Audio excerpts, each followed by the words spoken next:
শীতের সকালে কুয়াশার চাদরে ঢাকা প্রকৃতি, রোদ্দুরের আলতো উষ্ণতা আর বাজারে রঙিন সবজির সমারোহ। ছোট ছোট নতুন আলু যেন প্রকৃতির উপহার, যা শীতের আমেজে এনে দেয় এক নতুন মাধুর্য। আমাদের আজকের রেসিপিতে আমরা দেখে নেব একদম সহজ উপায়ে এবং ঘরোয়া মশলা দিয়ে কিভাবে নতুন আলুর প্রকৃত স্বাদকে আরো বাড়িয়ে তোলা যায়। আমাদের আজকের রেসিপি নতুন আলুর দম। নমস্কার, আমি রুম্পা। রান্নাঘরের সাতকাহনের নতুন একটি পর্বে সবাইকে স্বাগত। নিরামিষ আলুর দম বানানোর জন্য আমি 1 কেজি মতো নতুন আলু নিয়ে নিয়েছি। আলুগুলোকে খুব ভালো করে ধুয়ে নিয়েছিলাম। এবার আলুগুলোকে প্রেসার কুকারে দিয়ে 3-4টি সিটি দিয়ে সিদ্ধ করে নেব। আর এই নিরামিষ আলুর দমে মশলা হিসাবে আমি নিয়ে নিয়েছি 1 চামচ মতো হলুদ গুঁড়ো, আর নিয়েছি 1 চামচ মতো গোটা জিরে, আর নিয়ে নিয়েছি আমি এখানে 1 চামচ মতো কাশ্মীরি লঙ্কার গুঁড়ো, দুটো শুকনো লঙ্কা, একটা তেজপাতা, 1 চামচ মতো জিরে ও ধনের গুঁড়ো আগে থেকে রোস্ট করে রাখা, আর সামান্য কিছুটা পরিমাণে এখানে নিয়ে নিয়েছি কেশরি মেথি, আর নিয়েছি 1/2 চামচ মতো হিং, আর নিয়ে নিয়েছি সামান্য কিছুটা পরিমাণে এখানে নুন। নুনটা আপনারা আপনাদের স্বাদ অনুযায়ী ব্যবহার করবেন। আর এখানে আমি নিয়ে নিয়েছি সামান্য কিছুটা পরিমাণে চিনি, আর কিছুটা পরিমাণে নিয়ে নিয়েছি মটরশুঁটি। মটরশুঁটিগুলোকে খুব ভালো করে ছাড়িয়ে আমি ভালোভাবে ধুয়ে নিয়েছি। আর নিয়ে নিয়েছি 3টি মতো টমেটো।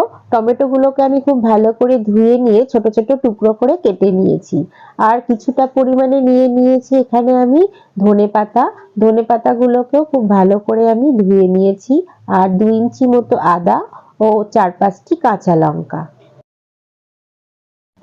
এই নিরামিষ আলুর দমের জন্য আমি একটা স্পেশাল মশলা বানিয়ে নেব। তার জন্য আমি নিয়ে নিয়েছি এখানে 1 চামচ মতো গোটা ধনে, 3-4টি মতো শুকনো লঙ্কা, দুটো দারচিনি, 4-5টি ছোট এলাচ, আর নিয়েছি 4-5টি মতো লবঙ্গ, অল্প একটু জয়িত্রী ও 1 চামচ মতো গোটা জিরে।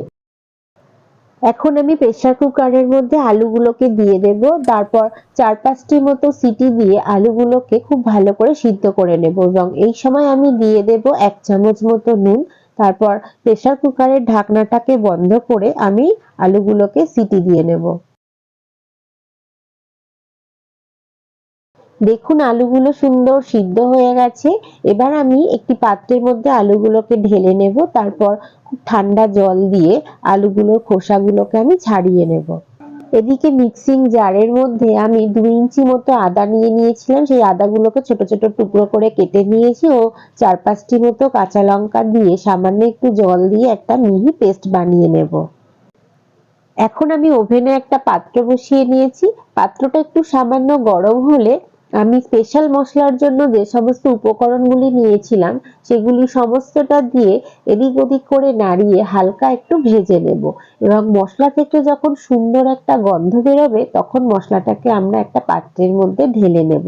তারপর মিক্সিতে দিয়ে মশলাটাকে আমরা মিহি করে গুঁড়ো করে নেব। এখন আমি ওভেনে একটা কড়াই বসিয়ে নিয়েছি। কড়াইটি সামান্য গরম হলে আমি এখানে কিছুটা পরিমাণে সর্ষের তেল দিয়ে দিয়েছি। তারপর সিদ্ধ করে রাখা আলুগুলোকে তেলের মধ্যে দিয়ে খুব ভালো করে এদিক ওদিক করে আমরা একটু ভেজে নেব। আলুগুলোর মধ্যে যখন একটা সুন্দর সোনালী রং আসবে তখন আলুগুলোকে একটা পাত্রের মধ্যে তুলে নেব।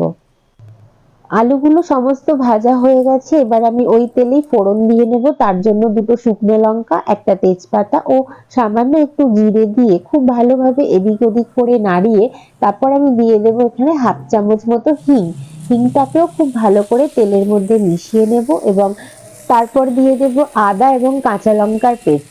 এটিকেও খুব ভালো করে একটু কষিয়ে নিয়ে আমরা যে 3টি মতো টমেটো নিয়েছিলাম সেই টমেটোর পেস্টটাকেও মশলার মধ্যে দিয়ে খুব ভালো করে কষিয়ে নেব, এবং টমেটো থেকে যখন কাঁচা গন্ধটা চলে যাবে তখন আমরা দিয়ে দেবো এখানে 1 চামচ মতো হলুদ গুঁড়ো, 1 চামচ মতো কাশ্মীরি লঙ্কার গুঁড়ো, আর দিয়ে দেবো 1 চামচ মতো জিরে ধনের গুঁড়ো, স্বাদ মতো নুন। তারপর খুব ভালো করে মশলাটাকে আমরা এদিক ওদিক করে একটু কষিয়ে নেব। এখন আমি সামান্য একটু জল মশলার মধ্যে দিয়ে দিলাম যাতে মশলাটা কড়ার গায়ে না লেগে যায়। আর তারপর খুব ভালো করে মশলাটাকে আবারও আমরা কষিয়ে নেব। তারপর আমি এখানে দিয়ে দেব কিছুটা পরিমাণে মটরশুঁটি। মটরশুঁটিগুলোকেও খুব ভালো করে মশলার সাথে কষিয়ে নেব। এখন আমি দিয়ে দেব আগে থেকে ভেজে রাখা সমস্ত আলুগুলোকেও খুব ভালোভাবে মশলার সাথে মিশিয়ে নিতে হবে। আর এই সময় একটু সময় ধরে এই কাজটি করতে হবে এবং গ্যাসের ফ্লেমটাকে লোতে রেখে আমি এখন এখানে দিয়ে দিয়েছি কিছুটা পরিমাণে জল। জলটি সামান্য একটু উষ্ণ গরম জলই আমি ব্যবহার করেছি। তারপর আমি এখানে দিয়ে দিয়েছি অল্প সামান্য একটুখানি চিনি।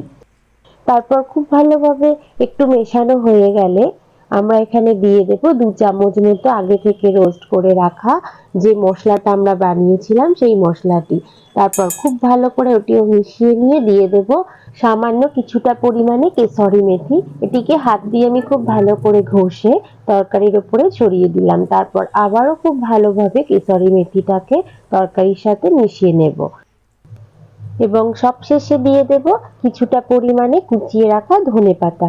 তারপর আবারও খুব ভালোভাবে তরকারির সাথে ধনেপাতাটাকে মিশিয়ে নেব। তারপর 1 থেকে 2 মিনিট মতো ফোটালেই আমাদের নিরামিষ আলুর দম কিন্তু একদম রেডি। দেখুন এটি দেখতেও যেমন সুন্দর হয়েছে, খেতেও কিন্তু এটি অসাধারণ স্বাদের। তাহলে আর দেরি কেন, সামনের যেকোনো দিনই যেকোনো সময় লুচি কিংবা পরোটার সাথে গরম গরম পরিবেশন করুন নিরামিষ আলুর দম। বাড়ির ছোট থেকে বড় সকলেই খুব খুশি হয়ে যাবে। আমার আজকের রেসিপিটি কেমন লাগলো? ভালো লাগলে অবশ্যই আমাকে একটা কমেন্ট করে জানাবেন। সেই সঙ্গে লাইক, শেয়ার এবং আমার চ্যানেলের নতুন বন্ধু হয়ে থাকলে সাবস্ক্রাইব করার অনুরোধ রইল। সবাই খুব ভালো থাকবেন, সুস্থ থাকবেন এবং কাছের মানুষকেও ভালো রাখার চেষ্টা করবেন। আবার খুব তাড়াতাড়ি ফিরে আসছি নতুন কোনো রেসিপি নিয়ে। ততক্ষণের জন্য সঙ্গে থাকুন এবং সঙ্গে রাখুন রান্নাঘরের স্বাদ কাহন।